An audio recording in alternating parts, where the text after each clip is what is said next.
Welcome. In today's episode, we're going to try to build a folding board, corner, display, organizing shelf. So stick around and we're going to show you every step. So today, using only some scrap boards we had, we're going to build this very whimsical, interesting, unique corner shelving unit, right? This one was specifically built for Elpida. She has some knickknacks that she wants to put here. What are they? Stones and rocks? And... Yeah, crystals and Okay. different, collectibles. So this is not intended for books, but you can apply this for a bookcase, right? Mm-hmm. As always, we're going to show you every step of the way, and you are still our favorite viewer. So we're going to start by attempting to cut this board diagonally from one corner to another. And I say attempt because we've never tried to do something like that, so it is truly an attempt, right? Mm-hmm. And we're going to start with cutting this board to two or hopefully three pieces that they're the same width with this board, because we need to elevate it from the base, right? Right. Now, we used to have some insulation that we're using for this purpose, but it is in storage. So our first step is to make at least one mark and try to cut two or three pieces. Yeah, I think we can do that. This doesn't have to be exact, right? We're not using these pieces for the project. These are just scrap, so we can lay our piece on and cut it without damaging any surfaces underneath it. We'll make 3 of those. From that one piece, we think we can get 3. So like always, we're using our first piece to cut the second, right?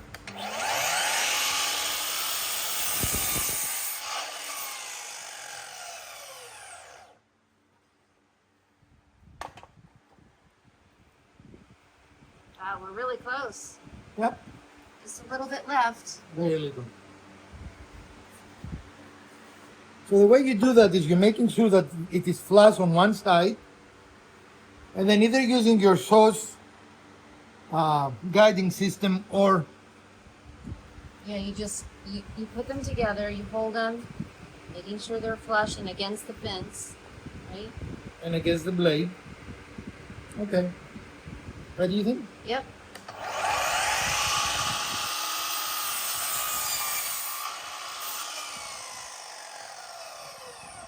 So I found the perfect piece for this, huh? Cut Well- 3 pieces out of it. No, they're pretty nice pieces though. We could get... Yeah, we can use them again. So the idea is we're going to put them underneath, so when we're cutting, we have something to support the wood with, right? Right? So what we're going to do is put it underneath. Well, this probably we won't be able to use because these are sacrificial pieces. They will be damaged, you know. All right, we need to find our clamps now, and our Track saw. track and track. So we don't have a very large track, but we have 2 smaller ones, and for this project, we need to combine them, right? Right? So for most track saws, you're going to have some set screws that you will need to tighten. Am I going the wrong way? Yeah. No, you're going the right way. Go on. I'm not doing anything. You need to tighten. That shouldn't be a hard part. Okay, something is not right here.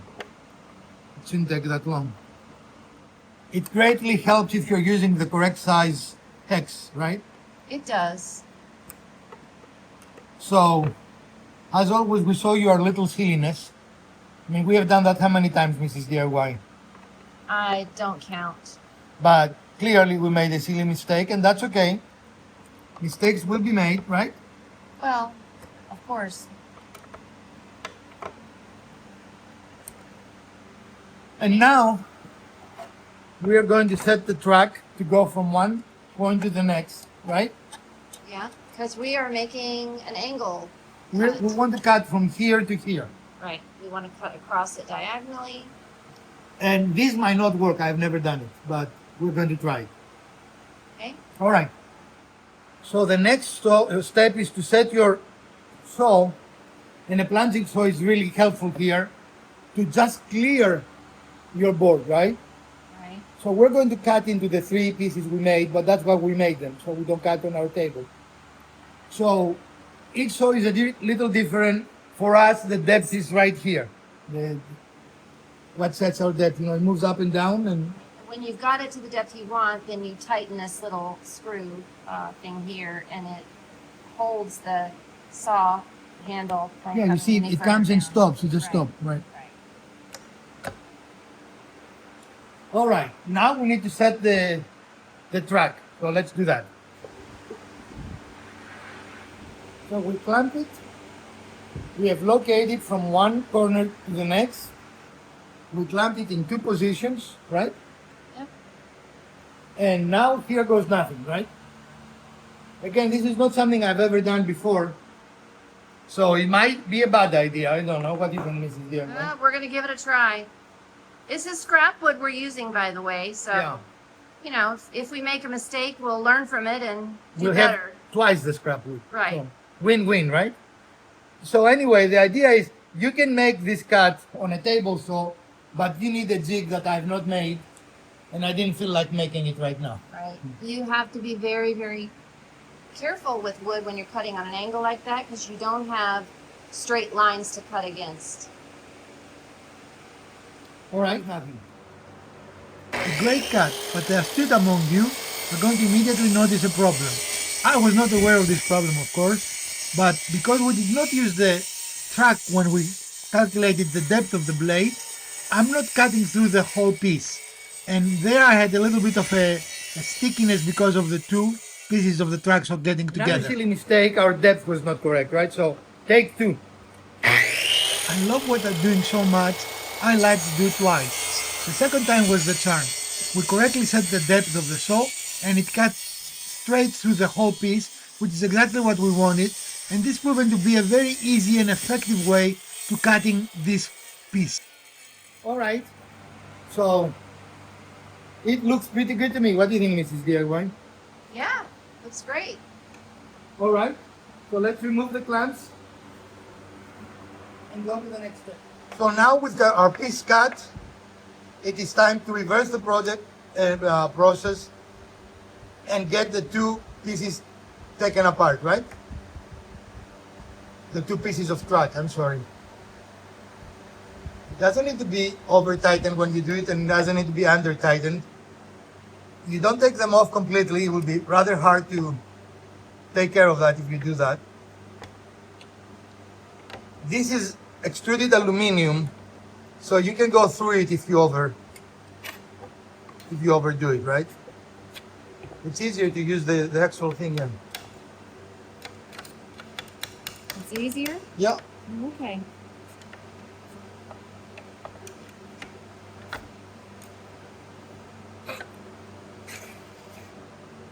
Then just hold them a little bit so they won't fall as we store them. Enough that they are not easy to just slide.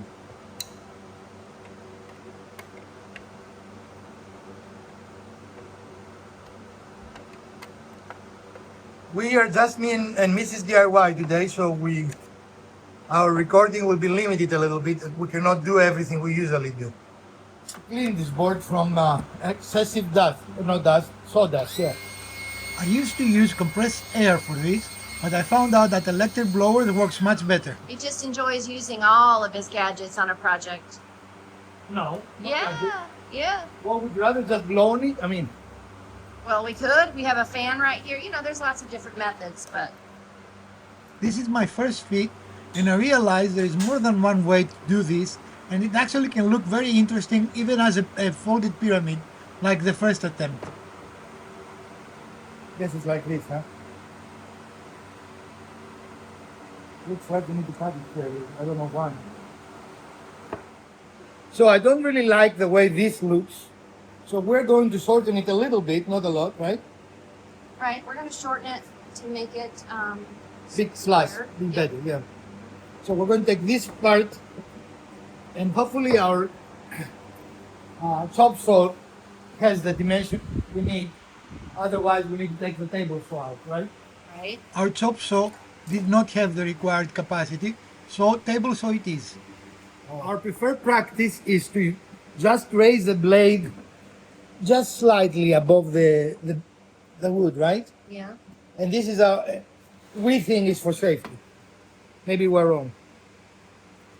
Are we correct there? Not flush. Don't worry about that. I only care about the mat right now. Take your time to make the correct alignment. Your project will be much better off in the future and everything will be able to fit much better. And now we're going to make our cut. And God help. If you want your piece to be parallel to the ground instead of in an angle, instead of making a straight cut here, you will go from where we started the cut to the edge, the 90-degree corner, and that will give you a perfect parallel to your floor. But in any case, I like this look and I decided to do this way, but I'm giving you another alternative. So with our dust collection, our state-of-the-art dust collection installed, let's see how we are doing now. So we're going to glue the two pieces together, and we're going to put a few brads to hold them in place, act like clamps in essence, because this, as you can see, is a very hard piece to clamp, right? Yeah, it's going It's to be really impossible hard to to clamp. clamp. So we're going to use the brad nails for clamping, and then we're going to put some screws for strength, right? Yep. Now it doesn't make a difference because you won't be see it. The side here is going to be on the corner, Right. so nothing will be visible. The only thing I need to check is how big our brad nails are in here to make sure we don't need to change them. What do you think? Yeah, those are 1 1/4. They should be okay as long as they go in straight. Okay. So we're going to put a bit of glue. You don't have to go crazy with the glue, right? We're going to put a bit of glue in this whole length. And then we won't be able to show you the alignment because we don't have anyone to film, right? Right. But we are going to explain it to you as good as we can. Mrs. DIY doesn't like being on camera, so using a tripod wouldn't help us. Right? Right. But anyway, are you going to use your very expensive applicator? Yeah. It's always handy, you don't have to worry about it wearing out or being unavailable. But the expense is unbearable for some people. Right. All right, so let's align it. And then we're going to brad nail it. We are not going to glue the shelves, so if they cap or they deform in any way, we can change them in the future. But this will never be changed. Go like this, or does it go like this? Or it is the same thing? It's the same thing. Okay.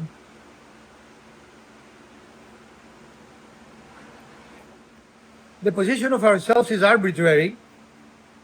So we start with our first shelf here, and we're making 2 tick marks that will determine the size of our shelf, right? Right. So we're going to go next and cut this shelf. Staying consistent with our philosophy, we are not measuring anything. We're simply marking them on the piece itself, and then we're cutting them. This actually produces much more accurate results and eliminates any measuring errors altogether. So we're showing you that we're not just joke around not measuring. We do not measure unless we absolutely have to. And of course there are instances in which you absolutely have to measure. Don't be silly about things like that. Yep. So all we're doing is cutting the first shelf, right?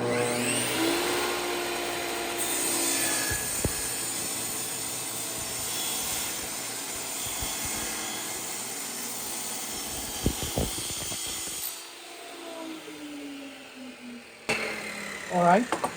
Is it this or is it this? All right. Which direction we need to go? The other direction, right?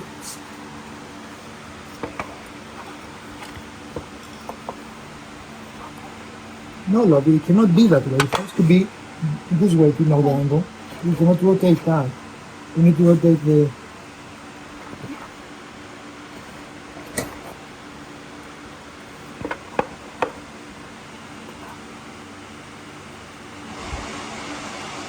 No? Mm-hmm. I need your help. You cannot record that. So we got an angle here, and we are going to set our first shelf. So because we do not know what any of the angles are, right? We mark them and we cut them. I use the offcut of the previous piece.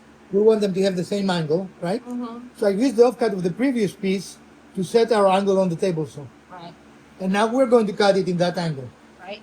And we did adjust the pencil mark just to move that angle in just a little bit to hopefully match the other piece better.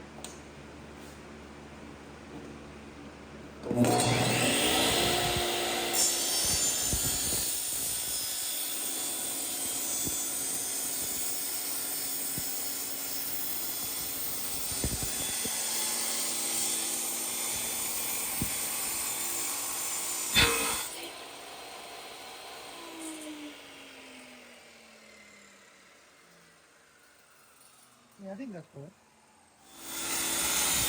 Then the blade is damaged.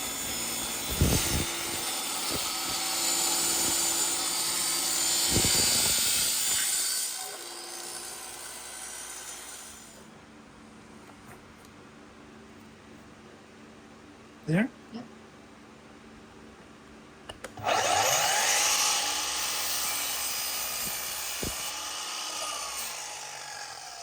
Another perfect cut. Yeah, this blade and the saw, it's first of all, it's not nearly as loud as most miter saws. But it's really nice. It makes a very smooth cut. That blade is fantastic. So, trying to focus. What we're showing you is the angle that our table saw has cut. It's the undulation, not the angle. Yeah, the edges, but the edges of it are kind of undulating here. You can kind of see it's not a straight all the way across. And we know that the board is pretty straight because this is a piece of more quality pine, but you can see the waves there and kind of indicative that the blade is in need of replacement. I think it has overheated and capped. The blade is not Yeah. flat anymore. Right. Okay, so here's a small tip for you. When you're applying screws on the back side of a board, you have a problem knowing exactly where you, as you go down the board, right? Right. Especially on this board that you are not having a flat surface, Right. it's easy to trick your eye, right? Take a fairly square piece of wood, and as you can see now, we have a nice line. And then if you needed to put more, you have two in line, that's easy now. You can draw a line You between also them. have to make sure that the surface that it's standing on is actually flat so that it doesn't tilt and Right. change your perspective. All of the above. This is DIY. Advanced, intermediate, or beginner build. I think this is intermediate, Okay? only because you really have to be watching the angles and, you know, trying to figure out the finished product from when you start with straight boards Right. and straight lines. And then you have these angles which kind of interconnect, and it can make your mind a little crazy if you don't plan it through. And one of the things you can change is if you cut from the lowest part of the board to this corner, then I don't know how to describe it even. You can do that. It's so hard for me, Right? right? The dimension will be, it will be different. Well, what it will do is, let's see if I can demonstrate it. Now when it's on the wall, this angles up, right? Right. If you cut it a different way, it will be parallel.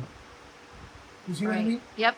So you can make it this cut, is what I was trying to say. Mm-hmm. I like it this way, but if you don't like it, definitely that's an option. Right. If you like this to be parallel to the ground. I think this looks more than a folded. My idea was to build a fold itself, right? Looks like I took a board and folded. Makes sense? Right. To me, that looks more like a folded than if I had it cut. What do you think? Sure. Because if you push this down, it really is, as we cut it, it Yep. will go back to the form it was. But if you change the angle here, it will not. In the big board, we only made one cut, right? Yep.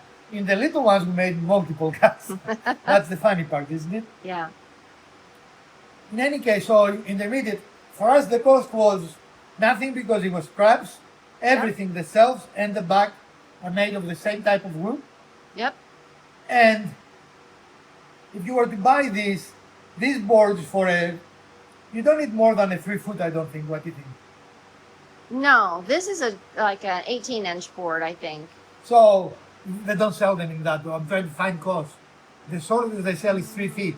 Okay. Oh, feet. Yeah. Yeah, so it will be less than $10. And Right. a 3-foot board will, you have all the material to build everything you want, right? Yep. So it is not a very expensive project, and I think it's fairly unique. What do you think? It's very unique. It's very whimsical. It doesn't fit in every decor, but Elpida does have kind of an eccentric style, and she said she really likes the way it played out. She likes it, and that's important. In this case, Elpida is the client, right? Right. And the client is always right, as we know. Now, we did a few things on the fly. We decided to make the angles here on the Right. fly because I didn't like them being perpendicular, right? I think this is nicer. But again, those are things you can change. Here you can finish. If your house is more Swedish style, this is perfect, right? You don't need to do anything else. But you can stain it, you can paint it, you can finish it any way you want, right? If you do it for a kid's room, it can be multicolor. Each shelf could be a different color, and the 2 backboards can be different colors, right? Yeah. Or you could even paint it in swirls or rainbows or Right. you know. You can do whatever your little heart You desires. could even stain the shelves, but leave the back part, natural. Correct. You can do like a white and on dark Mhm. stain, like I have my office, The opportunities or the possibilities are endless. It is your piece. To me, that's one of the big strengths of DIY, right? Right. You can make this any way it is your decor and you like. This is DIY. You have any comments? I think this was pretty fun. Not terribly difficult, but you really have to think it through. Yeah. So then, this is our final product for today.